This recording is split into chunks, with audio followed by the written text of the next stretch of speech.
75 മീറ്ററോളം നീളത്തിൽ 2 അടി വീതിയിൽ 6 അടി പൊക്കത്തിലാണ് നിൽക്കുന്നത്.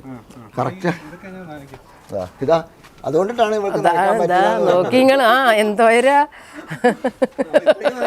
ഇല്ല ഇല്ല അതെ പറഞ്ഞു.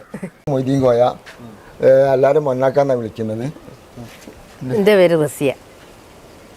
മണിപ്ലാന്റ് സംഘടിപ്പിച്ചത് കോഴിക്കോട് പോളിടെക്നിക് എന്ന് പറഞ്ഞ സ്ഥലത്ത് ആദ്യം മണിപ്ലാന്റ് അവിടെയാണ് ആദ്യം ഉണ്ടായത്, വെസ്റ്റിൽ.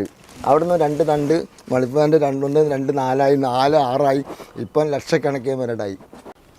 ഇങ്ങനെ വള്ളി പൊന്തി വരിക. അപ്പോൾ ഇതിനെ കത്തിയോ കത്രിയോ ഉപയോഗിച്ച് വെട്ടേണ്ട ഒരു കാര്യമില്ല. അടുത്ത വള്ളിയിലേക്ക് ലാൻഡ് ചെയ്ത് മടയുക. ഇതാ ഇതിന് ശേഷം അടുത്ത വള്ളി പൊന്തി വരുമ്പോൾ അതിൻ്റെ അടുത്ത വള്ളിയിലേക്ക് ലാൻഡ് ചെയ്ത് കൊടുക്കുക. അങ്ങനെ ചേർന്ന് പോകുന്നതിനനുസരിച്ചാണ് ഇത് പൊക്കം കൂടി വരുന്നത്. അങ്ങനെയാണ് ഞാൻ പറഞ്ഞത് 75 മീറ്ററോളം നീളത്തിൽ 2 അടി വീതിയിൽ 6 അടി പൊക്കത്തിൽ നിൽക്കുന്നുണ്ട് കറക്റ്റായിട്ട്. എല്ലാ സ്ഥലത്തും ഒരേ പൊക്കത്തിലും അതേമാതിരി ഒരേ വീതിയിലും, അല്ലാണ്ട് ഒരു തണ്ടിൽ മാത്രമല്ല ഒരു വള്ളി മാത്രം വീതിയിൽ പോകുകയല്ല. അതിന് സപ്പോർട്ടായിട്ടാണിത്. പിന്നെ തേങ്ങ വറക്കലും മരം മുറിക്കലും ഒക്കെ അങ്ങനെ പലതും നടന്നിട്ടുണ്ടെങ്കിലും ഇതിന് യാതൊന്നും ബാധിക്കില്ല.